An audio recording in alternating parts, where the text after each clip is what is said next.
On a suivi les panneaux, il faut prendre à droite. C'est indiqué. Voilà le terminal pétrolier de Djeno. C'est ici que transite le pétrole, extrait par Elf, pour son compte et celui du pays.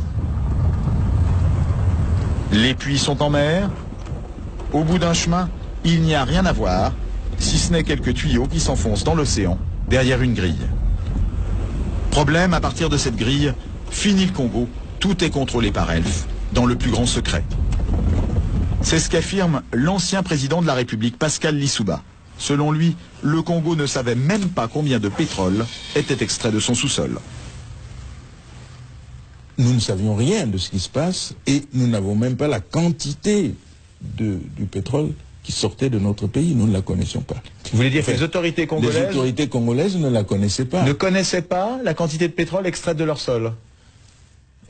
Par quel moyen? Pour le savoir, il aurait fallu que les Congolais puissent se rendre ici, sur cette bouée qu'on devine plus qu'on ne la voit. Loin des regards, c'est là que les pétroliers viennent charger le pétrole. Seulement voilà, les navires sont elfes, les employés sont elfes, les chiffres sont donnés par elfes, et les autorités du Congo assurent qu'elles n'ont pas les moyens d'aller vérifier.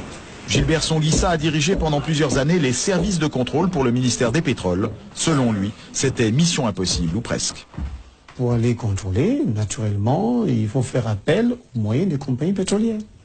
C'est-à-dire que vous-même, est-ce que vous aviez vos propres bateaux, vos propres hélicoptères pour pouvoir aller sur les plateformes? Non, pas du tout.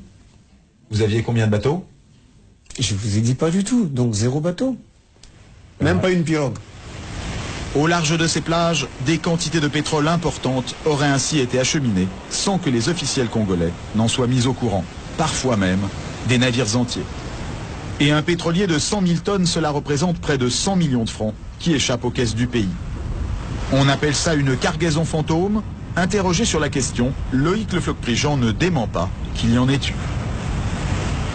Il y a des cargaisons qui sont produites et qui n'ont jamais été officiellement. Voilà. Alors c'est des choses qui sont arrivées, bien sûr, dans le passé, quand les dispositifs de comptage n'étaient pas aussi précis que maintenant. Alors on peut estimer qu'aujourd'hui, les dispositifs de comptage sont précis, du moins dans certains pays. Alors si je prends l'exemple quand même concret des pays africains, et notamment dans les années 70, 80, 90, est-ce que les systèmes de comptage étaient précis? Les systèmes de comptage étaient imprécis. Ces manipulations, les cadres congolais du pétrole s'en doutaient, mais impossible alors pour eux de poser trop de questions à Elf. Dans sa maison de Brazzaville, nous avons rencontré Saturnin Okabé. Il a été plusieurs fois en prison pour ses idées politiques et a été écarté de la gestion du pays depuis plusieurs années. Mais dans les années 80, il a été un des grands patrons des pétroles congolais. Selon lui, il n'était pas facile de contester ouvertement l'honnêteté d'Elf et des autres compagnies pétrolières. C'était toujours dangereux de vouloir donner l'impression qu'on n'a pas confiance à tel ou tel opérateur économique. Ça, je dois aussi vous le dire. C'était dangereux. Dangereux pour la personne qui était là. Parce que c'est quand même l'affaire pétrolière, et il faut le dire, est quand même une affaire de gros sous.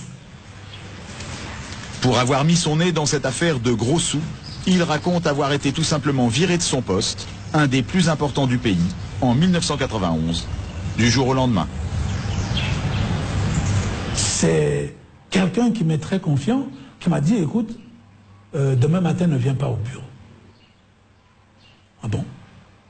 Mais demain matin, je ne suis pas parti au bureau, mes portes étaient fermées, clouées. Mais selon plusieurs responsables congolais, Elf aurait fait plus que cacher des quantités de pétrole. Jusqu'au milieu des années 90, la compagnie aurait menti au pays sur la vraie valeur de ces barils de brut. Pendant longtemps, on nous a fait croire que notre brut n'était pas d'une bonne qualité. Tous les pétroles produits à travers le monde ne sont pas de la même qualité, donc de la même valeur. Pour le pétrole produit au large du Congo, comme c'est Elf qui le commercialisait sur le marché mondial, ces calculs se faisaient dans les locaux de la compagnie, à Paris. Des calculs très défavorables aux Africains, qui permettaient à Elf d'acheter le pétrole brut moins cher, après ce qu'on appelle une décote. Près des Champs-Élysées, nous avons retrouvé Mungungan Gila, ministre des Finances congolais en exil. Lorsqu'il est arrivé au pouvoir en 1993, il a été un des premiers à dénoncer cette décote. Quand nous sommes arrivés, la décote était extrêmement lourde. Elle était Combien? 5 $ à peu près. En tout cas, régulièrement. 5 $ sur quoi? Par baril. Alors le pétrole congolais valait-il vraiment 3, 4, 5 $ de moins par baril que le prix mondial, comme Elf le payait à l'État congolais de l'époque? Mungangila est persuadé que non. Quand les Congolais s'en sont sérieusement préoccupés, Elf a été obligé de remonter ce prix, comme d'un coup de baguette magique. Est-ce qu'à votre connaissance, ça correspondait au prix réel auquel il était vendu in fine sur le marché? Je vous dis que non, puisque nous avons pu ramener la décote de 5 $ à 1,5 $. Ça veut dire que quelque part, il y avait 3,5 $ qui se baladaient. Alors va-t-on nous faire croire que les qualités de ce brut avaient subitement changé? Par quel miracle? Par quel miracle? Nous avons rencontré à Paris Patrick Gantès. Il a été cadre chez Elf pendant 20 ans. Il a été notamment délégué au Congo. Aujourd'hui, il admet que Elf a tiré parti sans complexe de la confiance des Congolais. Là, on a, si vous voulez, à mon avis, utilisé, ou comment dire, un peu la naïveté, je dirais, des dirigeants des pays hôtes, des producteurs. Et ce n'est pas tout. Selon nos interlocuteurs à Brazzaville, la compagnie locale Elf Congo, dont voici les bureaux, ne payait pas ou peu d'impôts. Elf Congo affirmait gagner très peu d'argent, à la grande surprise de la plupart des responsables du pays. Il y a eu des périodes euphoriques, hein, quand il y a une période de boom pétrolier, où je me souviens dans les années 80, entre 80 et 83, vous avez eu le baril qui était allé parfois jusqu'à 40 $. Et le dollar à cette époque coûtait 10 francs. Donc on ne peut pas dire que c'est petit l'argent dans un contexte aussi favorable. Mais en revanche, la société présentait dans son bilan un déficit. Eh oui. Eh oui. Difficile à comprendre, venant d'une filiale qui représente entre 12 et 14% de la production d'Elf dans le monde. Pourtant c'est tout simple. Les bénéfices n'étaient pas déclarés au Congo, mais en Suisse ou en France. Une idée qui remonterait au premier directeur financier de la compagnie. On va faire le gain minimum à la filiale, si vous voulez, pour en faire profiter le maximum les structures centrales. En limitant les gains de la filiale, Ouais. Quelles conséquences pour le pays producteur?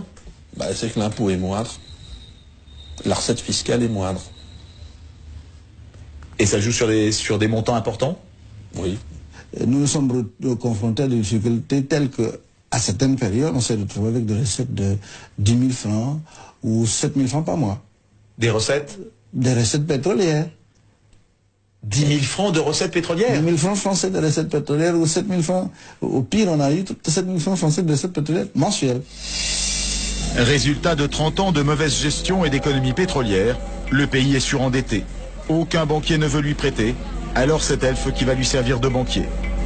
Au Congo, par exemple, la compagnie a prêté sur 3 ans entre 92 et 95 plus de 4 milliards de francs à des taux très élevés. Entre Congo, Gabon et Cameroun, ces préfinancements auraient rapporté beaucoup d'argent à la compagnie. Est-ce qu'on peut estimer combien rapportaient ces préfinancements à la compagnie ou quelle part de ses profits ils ont pu représenter? Moi je dirais au bas mot 4-5 milliards.